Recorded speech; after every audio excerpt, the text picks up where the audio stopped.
अकोटमध्ये Bhajap MIM तर अंबरनाथमध्ये भाजप काँग्रेसची युती. मात्र काँग्रेस आणि एमआयएम सोबत युती खपवून घेणार नाही, नेत्यांवर कारवाई करणार. फडणवीस संतापले, सूत्रांची माहिती. फडणवीस पळा बकेटमध्ये पाणी घेऊन. नेत्यांनी घाण केली, साफ करावं लागेल ना.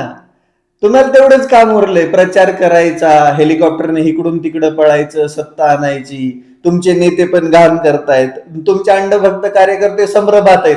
नेमका हिंदुत्वाचा प्रचार करायचा आहे की आता काँग्रेसचा प्रचार करायचा आहे, एमआयएमचा प्रचार करायचा आहे? कारण की हे रोज आबाळ हेपलत असतात नकली गांडुत्वावरती. तुमचं तेच आहे ना. हिंदू तर खरे हिंदू तर आम्ही आहे. आमच्या कपाळाला गंध असतो, गळ्यामध्ये माळा असतात, आमच्या पाठीमाग प्रत्येक देवी देवताचा हात असतो. आम्ही ते जगतो, आम्ही त्या विचारांमधून दाखवतो. पण तुम्ही सत्तेसाठी सगळं करतात. हा, दिसतंय ना. तुम्ही एवढे दिवस झालं प्रचारामध्ये व्यस्त आहे, महाराष्ट्राची अगदी वाट लावून ठेवली आहे. काल त्या लातूरमध्ये, तुम्ही आज लातूरमध्ये प्रचाराला जाणार आहेत ना, त्याच लातूरमध्ये नवोदयच्या शाळेमध्ये एका लेकराला फाशी दिली. फाशी घेतली नाही, दिली. त्याला दाबण्यासाठी तुमच्या प्रशासनाने अतोनात प्रयत्न केले आणि दाबलं पण. फाशीवरचं प्रकरण तुम्ही आत्महत्येवरती घेऊन आलात.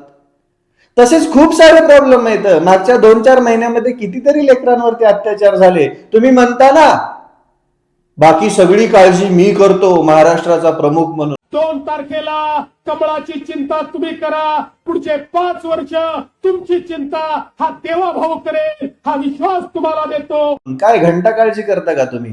तुम्ही सत्तेसाठी गू खायला पण निघालात. ज्या काँग्रेसला रोज शिव्या देतात त्यांच्यासोबतच सत्तेमध्ये बसायला निघालात.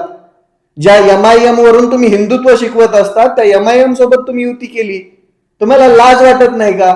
आणि वरतून म्हणतात नेत्यावरती कारवाई व्हायला पाहिजे. अरे तुम्हीच सांगितलं असेल, आता फॉर्म भरून झालं, सगळं झालं ना, आता तुम्ही म्हणता की हे ते. लाजा वाटल्या पाहिजेत जनतेला येड्यात काढताना. पळा आता पाणी घेऊन. काय घाण केली आहे. आणि इकडे अंडभक्तांनो अभिनंदन, तुमचं नकली गांडुत्व लोकांसमोर आलं. त्यासाठी अंडभक्तांनो बायो चेंज करा, तिथं लिहा भारतीय जनता मजलिस पार्टी आणि भारतीय जनता काँग्रेस पार्टी. अंडभक्त, तुमचं लईच वाईट झालंय रे. तुम्हाला आहे ना, काय झालं माहिती का, कुणाची कशी भूमिका घ्यावा तेच समजत नाही. म्हणजे कन्फ्यूज झालात तुम्ही. तरी पण लिहा भारतीय जनता मजलिस पार्टी.